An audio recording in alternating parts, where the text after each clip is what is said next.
예, 여러분. 요번 시간은 우리, 70페이지에 나오는 그 시장 세분화 요건부터 이야기를 해보도록 하겠습니다. 거기 시장 세분화 요건에는 이제 네 가지가 있는데, 첫 번째가 이제 측정 가능성입니다. 시장을 세분화시키는 데 있어서, 첫 번째로는 이제 측정이 가능해야 된다는 거죠. 측정 가능성.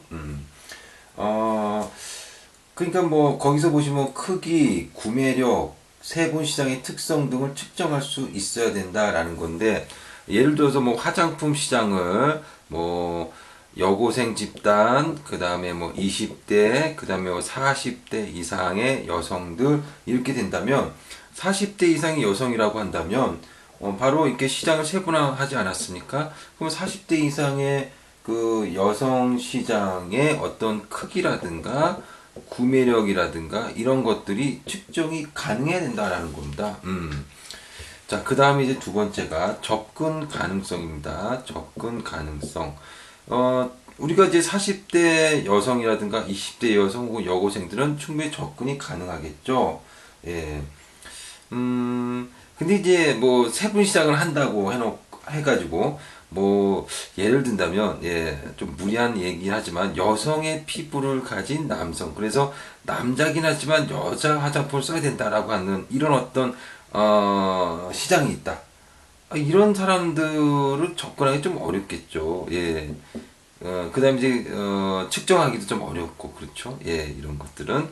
그 다음에 세 번째가 이제 시장의 규모입니다. 시장의 규모성. 시장의 규모가 어느 정도 되는지를 알아야 되겠죠.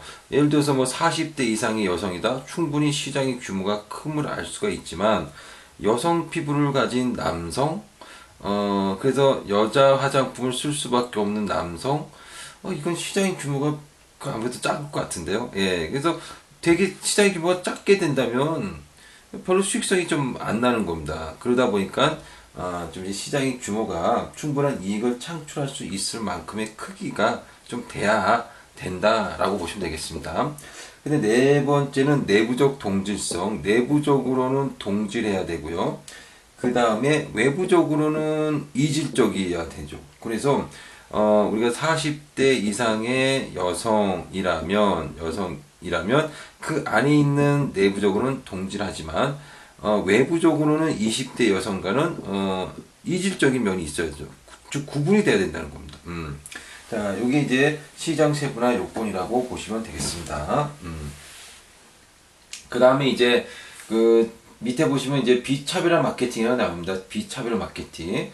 뭐 이거는 별거 아닙니다. 이제 차별화를 하지 않고 마케팅 한다라는 겁니다. 그래서 거기 그 비차별 마케팅에서 첫 번째 줄 보시면 세분 시장 간의 차이점을 무시하고 전체 시장을 상대로 하나의 마케팅 믹스 전략을 구사하는 겁니다. 그러니까 여기는 전체 시장을 상대로 하나의 마케팅 믹스 전략을 구사한다. 예를 들면 뭐 갤럭시 폰이라든가 아이폰 같은 경우는 그냥 전체 시장을 대상으로 그냥 하잖아요. 예. 뭐, 예를 20대는 뭐 갤럭시 20, 뭐 40대는 갤럭시 40, 뭐 이런 식으로는 이제 안 한다는 겁니다. 이게 전체 시장을 상대로 하는 거죠. 그 다음에 이제 71페이지 차별화 마케팅이 나옵니다. 차별화 마케팅은 거기 첫 번째 줄 보시면 그 전체 시장 가운데서 가장 매력적인 세분 시장 몇 개를 선택하여 영업 활동을 한다라는 겁니다. 예를 들어 가지고 우리가 자동차 시장 같은 경우도 예를 들어서 돈이 이제 많은 어느 정도 돈이 어느 정도 되고 소득이 높은 집단을 대상으로 뭐 에쿠스를 갖다가 영업 활동한다든가 그 다음에 또 다른 시장 예를 들어 중산층을 선택해 가지고 소나타를 갖다가 판매하는 걸로 영업 활동한다든가 이런 것처럼 매력적인 세분 시장을 몇 개를 꼽아 가지고 영업 활동하는 거 이게 바로 이제 차별화 마케팅이라고 보시면 되겠습니다. 그 다음에 이제 집중화 마케팅입니다. 이 집중화 마케팅은 뭐냐? 거기 교재에서 나온 내용을 읽어보면요. 첫 번째 줄 전체 소비자를 상대하는 것보다 그러니까 전체 소비자를 상대하는 게 아닙니다. 전체 시장이 아니라 가장 매력적인 하나의 소비자 집단을 고른다는 겁니다. 그래서 여기에 기업이 모든 그런 어떤 자원을 투입한다라고 보시면 되겠죠. 이런 것 같은 경우는 상대적으로 좀 작은 기업들이 좀 하는 경우가 많이 있고요. 뭐 예를 들어 가지고 거기 얘가 나오죠. 거기 보시면 아가방 같은 거. 아가방 같은 경우는 아기들을 상대로 우리가 영업 활동하는 겁니다. 하나의 소비자 집단을 딱 고르지 않았습니까? 예. 그 다음에 이제 롤스로이스 같은 경우도 아주 최고급 소득 집단을 갖다가, 아니, 최고의 소득 집단을 갖다가 선정한 겁니다. 그래서 하나의 소비자 집단을 골라서 여기에다가 기업의 모든, 어떤 마케팅 노력, 영업 활동을 하는 전략. 이것이 바로 집중화 마케팅이라고 보시면 되겠습니다. 그 밑에 이제 포지션이 나오는데, 포지션은 아까 제가 말씀을 드렸으니까, 이제 여러분 읽어보시면 되겠습니다. 자, 그러면 쭉 넘겨셔가지고요. 73페이지. 73페이지 보시면 이제 그 유통 경로의 정의 및 중간상의 필요성이 나옵니다. 자, 이것도 이게 그게 뭐 설명 안 하고 그냥 중간상이 좀 있으면 효율적이다. 효율적이고, 하지만 중간상이 있음으로 인해 가지고 자사 제품을 통제할 수 없다, 이런 이야기를 하고 있습니다. 그래서 거기서 보시면 롯데제과, 오비맥주, 농심라면, 그다음 소비자 A, B, C가 나오는데 중간상이 없을 경우는 롯데제가 다 이렇게 연결을 다 이렇게 시킨다는 겁니다. 이렇게 다 이렇게 할 수밖에 없겠죠. 하지만 중간상이 있음으로 인해서 이제 중간상에게 다 주고 중간상은 또 소비자들에게 연결해 준다라는 겁니다. 그러니까는 굉장히 중간상이 있음으로 인해서 효율성이 증가되겠죠. 그래서 효율성이 증가되긴 하지만 단점은 아무래도 자사 제품을 통제할 수 없다라는 겁니다. 롯데제과가 중간상에게 제품을 넘기다 보면 뭐 자기 제품이 어떻게 이제 팔리게 될지는 이게 내가 통제하기가 어렵다라는 겁니다. 예, 그래서 이런 것들이 어떻게 보면 단점이라고 볼 수가 있겠죠. 그래서 이제 그 박스를 보시면 유통 경로의 정의 및 중간상의 필요성이 나옵니다. 그래서 그런 어떤 정의와 중간상의 필요성에 대해서 우리가 한번 알아두시면 되겠습니다.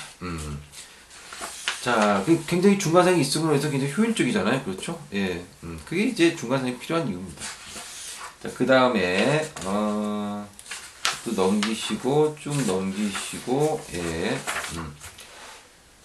어디 보시면 78페이지, 예, 78페이지 보시면 그 5번에 스키밍 가격이라는 게 나옵니다. 스키밍 가격. 예. 이 스키밍 가격이라고 하는 것은 뭐냐면, 이제 스키밍이라고 하는 것이 이제 걷어낸다, 뭐, 걷어내기 이런 겁니다. 그래서 우리나라 말로 한다면 이제, 스키밍 가격이라고 하는 것은 어떤 가격이냐? 바로 초기 고가 가격 책정입니다. 초기에는 고가로 가격을 높게 가격을 책정하는 정책. 그게 바로 이제 스키밍 프라이싱이라고 보시면 되겠습니다. 그래서 처음에 높은 가격을 매기는 거죠. 그래서 처음에 높은 가격을 매기면 어떻게 되겠습니까? 그것을 살 수 있는 사람, 예, 그것을 사고자 하는 사람, 그러니까 그것을 살 수 있는 능력이 있는 사람만 사겠죠. 그래서 그만한 값을 지불하고서도 내가 그 제품을 사겠다라고 하는 그러한 소비자들을 공략한다는 겁니다. 그런 다음에 이제 가격을 걷어냅니다. 걷어내기죠. 가격을 이만큼 있던 걸 자꾸 걷어낸다는 거죠. 예, 걷어내고 또 걷어내고. 그래서 가격을 자꾸 낮춘다는 겁니다. 처음에는 이제 고가를 정책을 폈다가, 그래서 나중에는 자꾸 걷어내다 보니까 가격이 좀 낮아지는 거죠. 자, 그러면 우리 읽어볼게요. 스키밍 가격 첫 번째 줄, 신상품이 처음 나왔을 때 의도적으로 아주 높은 가격을 매긴 다음 시간의 흐름에 따라 단계적으로 가격을 낮추는 정책입니다. 자, 이게 스키밍 가격이고요. 그 다음에 이제 침투 가격을 한번 보도록 하겠습니다. 침투 가격은 이제 페네트레이션인데, 페네트레이션 프라이싱인데요.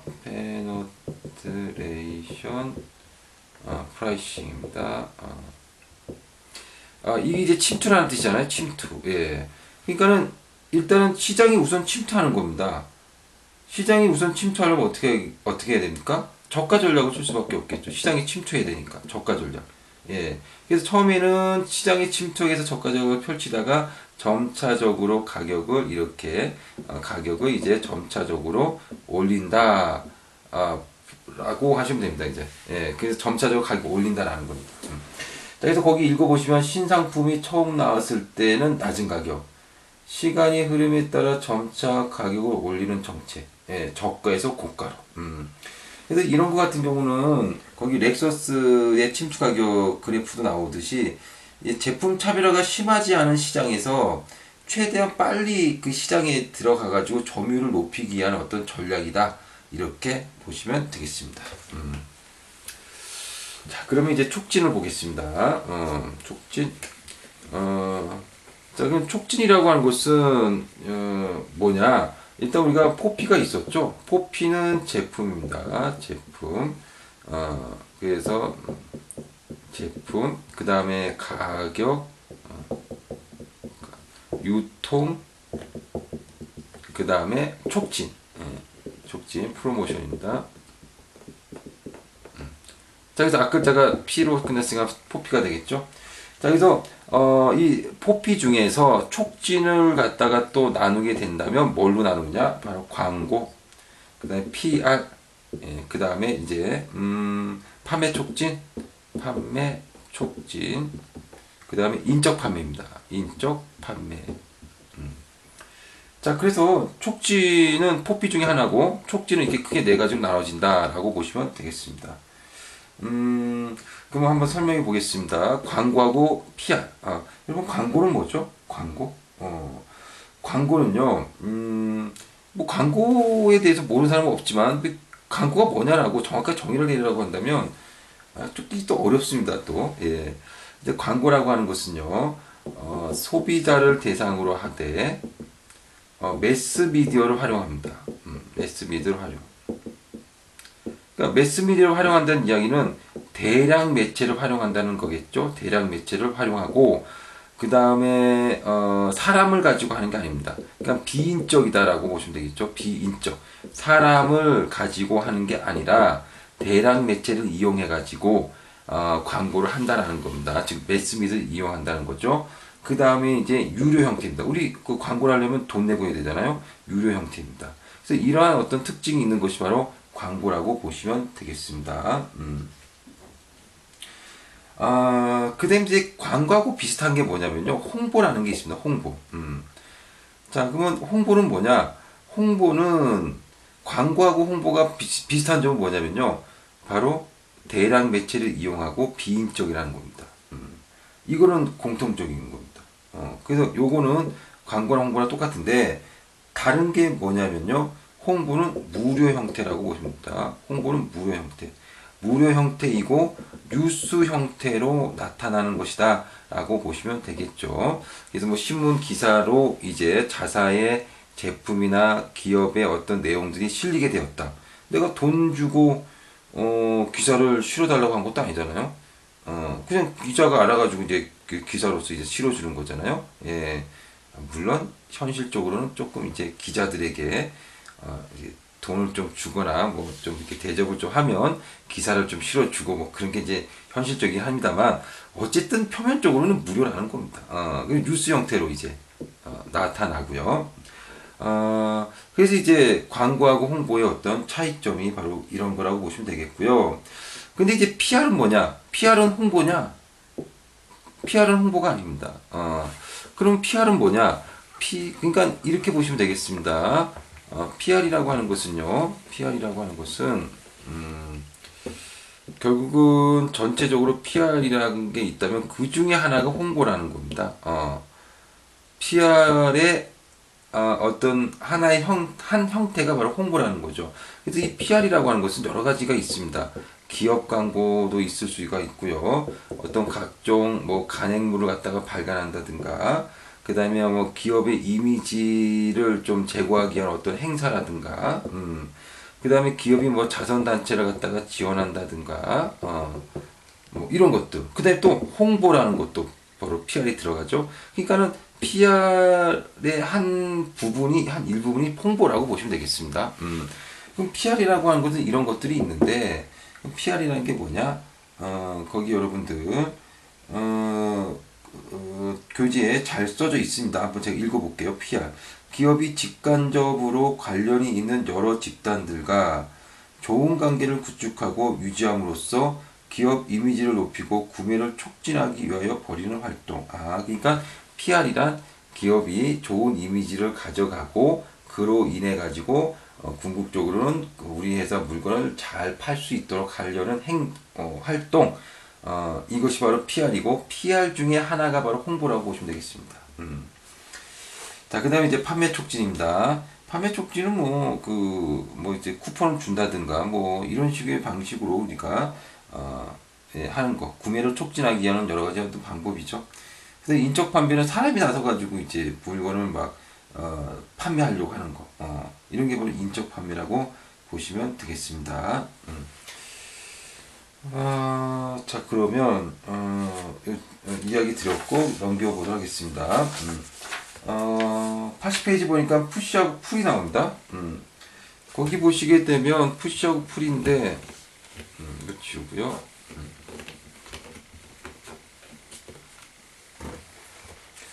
여러분들 푸시라고 하는 것은 무슨 말입니까? 밀다라는 뜻이잖아요. 그 다음에 풀이라고 하는 것은 이제 당기다 이런 뜻이잖아요.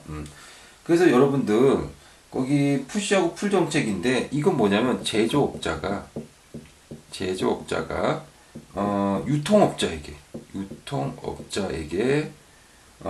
사용하는 촉진 정책이다라고 보시면 되겠습니다. 제조업자가 유통업자에게 사용하는 촉진 정책. 자, 그래서 일단 먼저 푸시 전략부터 한번 볼까요? 푸시 전략을 보시게 되면 거기 그림을 잘 보시면 됩니다. 제조업자가 있고 유통업자가 있고 그 다음에 최종 소비자죠. 최종 구매자가 있는데 제조업자가 유통업자에게 마케팅 활동을 하는 겁니다. 그러니까는 미는 거죠. 민다라고 보시면 됩니다. 자, 이것 좀 사라, 사갖고 와라. 이렇게 자, 그러면 마케팅 활동을 했으니까 이제 유통업자는 이 마케팅 활동에 의해서 제조업자에게 이제 주문을 하는 겁니다. 이런 식으로 되는 게 바로 푸시 전략. 그 다음에 이제 풀 전략이라고 하는 건 뭐냐? 제조업체가 있고, 그 다음에 유통업체가 있고, 최종 구매자가 있는데, 제조업체는 최종 구매자에게 우리가 마케팅 활동하는 거죠.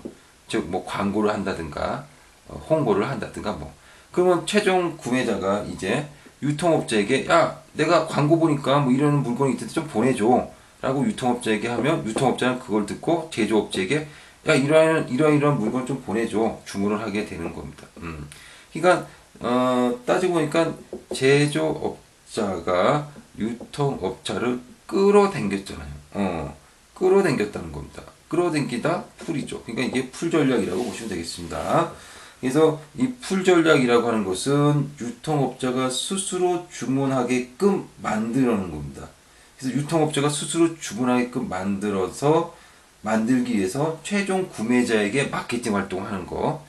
그 다음에 이제 푸시 전략이라고 하는 거. 푸시 전략은 제조업자가 유통업자에게 마케팅 하는 겁니다.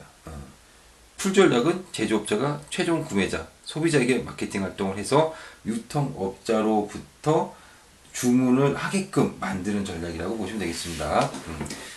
자, 그러면 거기 80페이지 그 표가 나오죠? 푸시와 풀에 따른 촉진 미스의 구성입니다. 자, 푸시는 광고를 하는 건가요? 광고를 하지 않죠. 예. 유통업체에게 직접 마케팅 활동하고, 풀 전략은 광고를 하죠. 소비자에게. 예. 소비자를 대상으로 광고를 합니다. 그 다음에 PR은 둘 다 하는 거고, 그 다음에 판매 촉진인데, 소비자 판촉. 풀은 소비자를 대상으로 마케팅 활동한다며. 그러니까 소비자 판촉 당연히 있겠죠. 푸시는 소비자를 직접적으로 이제 마케팅하는 건 아니잖아요. 그러니까 중간상 판촉이 있겠죠. 근데 푸시는 또 인적 판매를 또 할 수 있습니다. 왜냐면 이제 푸시라고 하는 것은 제조업체가 직접적으로 유통업체에게 마케팅 활동하는 거잖아요. 직접적으로. 그럼 여러 가지 마케팅 활동 중에서 인적 판매도 하겠죠. 예. 그래서 그거 표를 잘 알아두시면 되겠습니다.